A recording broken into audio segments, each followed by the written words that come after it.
हाय मित्रांनो, कसे आहेत? आपण पण बरे आहे मित्रांनो. मित्रांनो, तुम्हाला माहिती आहे आपण किडनीच्या आजारानं त्रस्त आहे. 3 वर्ष झाले आपल्याला डायलिसिस करावं लागतंय, आहे का नाही?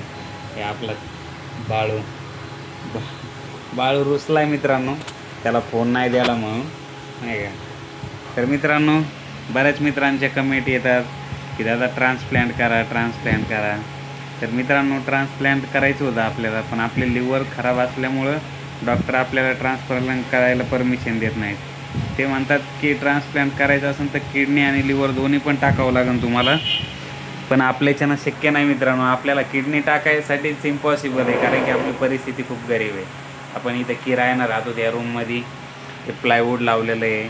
छोटी रूम आहे आपली, पत्राची आहे. तुम्हाला दाखवतो बघा. इकडं पण प्लायवूड आहे. तिकडं ती मोठी खिडकी आहे एक डायरेक्ट, आहे का नाही? ते किचन आहे आपलं टेबल सारखं, आणि हे आपली गाडी, आहे का नाही? आणि फ्रीज तर आपल्याला इम्पॉर्टंटच आहे. फ्रीजमध्ये आपल्याला थंड पाणी लागतं. चालला आहे आमचा मिसेसचा स्वयंपाक हे पीठ टिमलं द्यायला. तर त्यामुळे मित्रांनो खूप सारा पैसा लागेल. आधी आपल्याला लिव्हर ठीक करावं लागेल. त्याची ट्रीटमेंट खूप महागडी असते, त्यामुळे आपण ते उपचार घेऊ शकत नाही मित्रांनो. आता बऱ्याच मित्रांनी आपल्याला आर्थिक मदत केली, पण ज्या वेळेला गरज पडली त्यावेळेला त्यांच्या अगदी मनापासून धन्यवाद. मित्रांनो, आपल्याला डायलिसिसला पण खर्च लागतो. पर डायलिसिस आपल्याला 1000-1200 रुपये लागतात येण्या जाण्या सगळं, नाही का?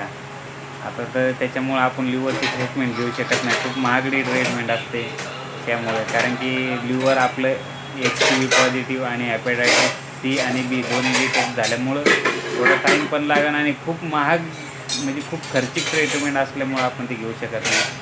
त्यासाठी मित्रांनो, तुमच्या आपल्याला सपोर्टची गरज आहे, तुमच्या मदतीची गरज आहे. प्लीज करून मला यूट्यूबला जास्तीत जास्त सबस्क्राईब करा मित्रांनो. यूट्यूबला आपल्याला जास्तीत जास्त सबस्क्राईब झाले तर यूट्यूब पण आपल्याला थोडीफार मदत करेल नंतर, नाही का? तिकडनं आपल्याला पैसे मिळतील, आणि त्या पैशातून मग आपण ट्रीटमेंट करू, कारण की आपल्याला ह्या आजारातून बरं व्हायचं. तुम्ही पण खूप आपल्याला आशीर्वाद देत आहे की दादा तुम्ही एक दिवस बरं होणार, नाही का? तर मित्रांनो, होणारच आहे, पण तुमची मदत आपल्याला कायम लागणार आहे. जसं तुम्ही आपल्याला फेसबुकला सपोर्ट केला तसं यूट्यूबला पण करा, नाही का? यूट्यूबच्या सर्व बांधवांना, सर्व फॅमिलींना मी हात जोडून विनंती करतो, नाही का? हे आमचा असा परिवार आहे. इकडं चालले त्यांचे भांडे आवरून, नाही का? तर अशा पद्धतीने आपलं चाललं आहे का नाही? आता आपलं फेसबुकचं पण चॅनल मॉनिटायझेशन झालं आहे, पण त्याला ते अकाऊंट डिटेल्स दिले नाही अजून, त्यामुळे आपल्याला तिकडचे काय अजून सध्या मिळणार नाही. आता त्याचा सेटअप वगैरे करणं आपल्याला काही जमत नाही, नाही का? कोणी ओळखीच्या मित्रांनी आपल्याला थोडीफार मदत केली तर आपण करू, पण यूट्यूबला आपल्याला जास्तीत जास्त सबस्क्राईब करा मित्रांनो, नाही का? आपला बाळू बघायला आहे. बाळू पण फोन बघत बसला त्याच्या मम्मीचा, आहे का नाही? तर चला मित्रांनो, आता चालला आहे द्यायचा स्वयंपाक. त्यानं आता गॅसच हे बघा, गॅस खाली घ्या. तर भाजी बी केली मित्रांनो, तुम्हाला दाखवतो भाजी. हे बघा, मेथीची भाजी केली आज, आहे का नाही? त्याच्यातलं पाणी आण बरं, ते बकेट भरली का बघ बरं. आता डायलिसिस कालच झालं आहे मित्रांनो आपलं, नाही का? आता आज आणि उद्या घरी, परत डायलिसिस परवा दिवशी आहेत, कारण की हप्त्यातून आपल्याला 2 वेळेस डायलिसिस असतं मित्रांनो. तर डायलिसिस बी काय करावं लागतं तुम्हाला सांगतो. 2-3 दिवस झाले की ऑटोमॅटिक जे पाणी जमा होतं पोटामध्ये, आपल्याला लगे होत नाही ना, ते पिलेलं पाणी असं बंद करते अगोदर कूलर. तर ते पाणी जमा होत राहतं, आणि ते पाणी जमा होत राहतं म्हणून आपल्याला दम लागतो, म्हणून आपल्याला रक्तशुद्धीकरण करावं लागतं. जे ब्लड युरिया वाढलेला असतो ते युरिया मशीन, डायलिसिस मशीन काढते, आणि मग त्याच्यानंतर आपल्याला थोडासा आराम पडतो, नाही का? तर त्याच्यासाठी आपल्याला ते डायलायझर वगैरे लागतात, नाही का? आणि त्याचा खर्च आपल्याला जास्त आहे. हे बघा, तुम्हाला डायलायझर आपण त्या दिवशीच आणले होते, 4 घेतले होते. हे बघा, हे डायलायझर आहेत आपले. हे बघा, तुम्हाला दाखवतं एक एक काढून. हे बघा, हे एक टीव्ही असते, हे डायलायझर आहे आपलं. हे आपण बाहेरून घेतो, कारण की आपल्याला ही योजनेमध्ये एकच भेटतं, आणि त्याच्यात एकच डायलिसिस होते.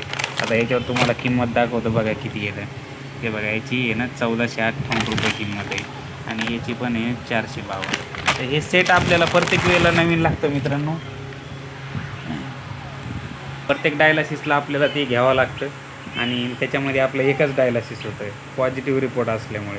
आता निगेटिव्ह पेशंटचं असतं ना, निगेटिव्हला एक डायला जर 3 वेळेस वापरतात किंवा 4 वेळेस वापरतात, पण ते थोडंसं महागच असतं. 1700-1800 रुपये किंमत असते त्याची. ते वॉश करून ते 2-3 वेळेस यूज करतात आणि आपलं कसं आहे, आपलं वन टाईम यूज आहे. एकदा वापरलं की लगेच ते फेकून द्यावं लागतं आणि आपल्याला लगेच दुसरं घ्यावं लागतं दुसऱ्या डायलासिसला. तर याचा आपल्याला खर्च जास्त आहे आणि रक्तवाढीचे इंजेक्शन पण असतात. ते रक्तवाढीचे इंजेक्शन पण घ्यावं लागतात, ते पण तुम्हाला दाखवतो. ते फ्रीजमध्ये ठेवावं लागतं. आपण ते पण बाहेरूनच घेतो, आपल्याला काही भेटत नाही ते. ते बघा याच्यामध्ये ठेवलेलं आहे ते आपण. ते बघा हे रेनोसेल आहे ना, हे बघा हे रेनोसेल 4000. याची पण किंमत तुम्हाला दाखवतो किती येतं. हे बघा 2129 रुपये. ठीक आहे ना. हे इंजेक्शन आपल्याला आठवड्यातून एकदा घ्यावं लागतं मित्रांनो. हे आठवड्यातून एकदा घ्यावं लागतं. मुळं त्याचा पण खर्च आहे, ते आपल्याला हॉस्पिटल देत नाही, आपल्याला बाहेरूनच घ्यावं लागतं. आणि मेडिकल प्लस बीपीच्या गोळ्या आहे, अँटीबायोटिक असतात, रक्तवाढीच्या असतात, कॅल्शियमच्या असतात, रक्तपातळीच्या असतात आणि परत पॉझिटिव्हच्या आहे. पॉझिटिव्हच्या पण आता इथे ठेवली होती, संपल्यात वाटते ते.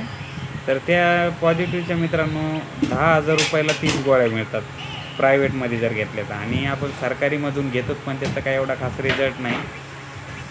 पण आता परिस्थिती नसल्यामुळं आपण घाटीच्याच घेतो. पण आता बरं व्हायचं आहे आपल्याला, कारण की आपल्या पाठीमागं 2 छोटी मुलं आहे, आपला हा बाळू आहे, परिवार आहे नाही का. त्यांच्यासाठी आपल्याला बरं व्हायचं आहे आणि तुम्ही भरपूर मदत करताय, त्यामुळं आपण बरं होणार नाही का एक दिवस आपण. तर त्यासाठी तुमचा सपोर्ट आशीर्वाद कायम राहू द्या मित्रांनो. त्यांच्या स्वयंपाक चपात्या आहे का नाही, त्यांना ड्युटीला जायचं आहे आता, स्वयंपाक करून ड्युटी जायचं आहे. तर चला घ्या काळजी आणि आपल्या चॅनलला सबस्क्राईब करा, विसरू नका. तुम्हाला माहिती आहे आपण एक डायलिसिस पेशंट, अरुण नरवडे, मराठी माणूस, Marathi blogger, kidney failure patient. चला धन्यवाद.